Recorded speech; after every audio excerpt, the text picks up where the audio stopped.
E aí galera, sou o Otávio, sou estudante do primeiro ano de ensino médio e eu vou fazer um breve resuminho sobre a história do Martin Luther King, o que ele pensava, essas coisas.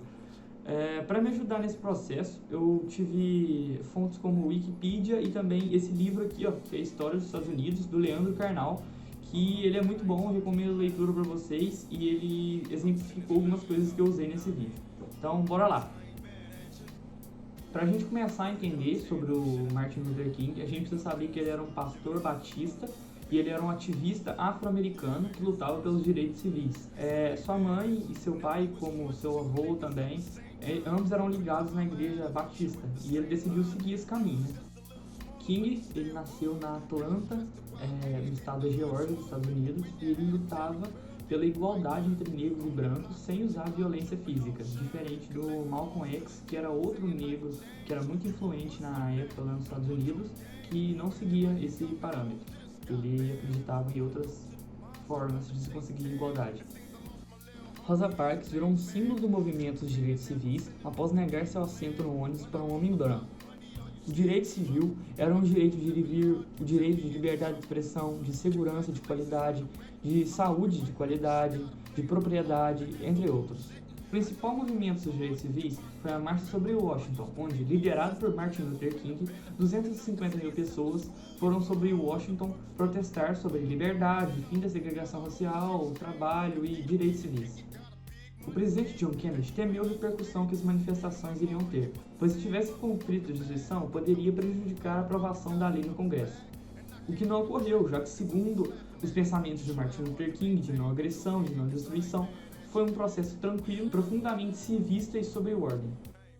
Durante a Marcha de Washington, Martin Luther King discursou o I Have a Dream, que ficou famoso na época e até hoje é usado.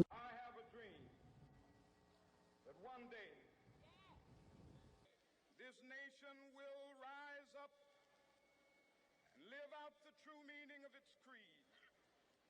We hold these truths to be self-evident, that all men are created equal.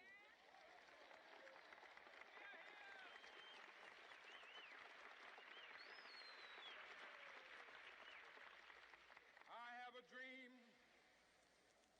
that one day on the red hills of Georgia, the sons of former slaves and the sons of former slave owners will be able to sit down together at the table of brotherhood. I have a dream that one day, even the state of Mississippi, a state sweltering with the heat of... Muito usado de exemplo até hoje, porque ele fala palavras profundas e que precisavam ser ditas na época. Muitos consideram que o criminoso sozinho teve motivações racistas para assassinar Martin Luther King.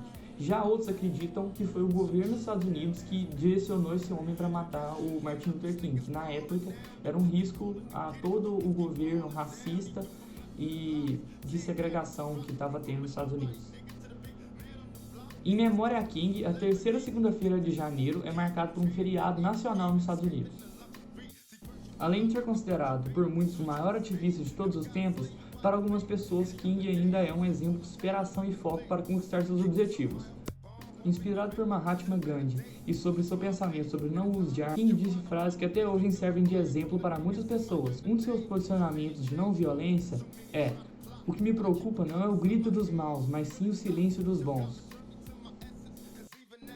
Hoje em dia, após todos os feitos de Martin Luther King pela América e também por todas as manifestações que fizeram, os negros e os brancos são iguais perante a lei. Porém, não é o que acontece na sociedade.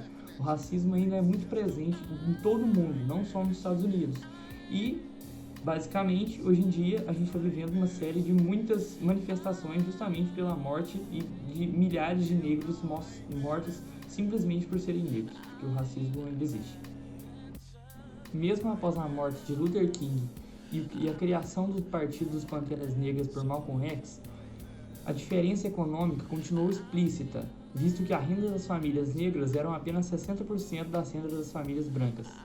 Estimulou para a criação dos guetos nas zonas periféricas, para o aumento do crime, da violência e etc. Se você gostou do vídeo, dá um like aí para ajudar nós, tamo junto.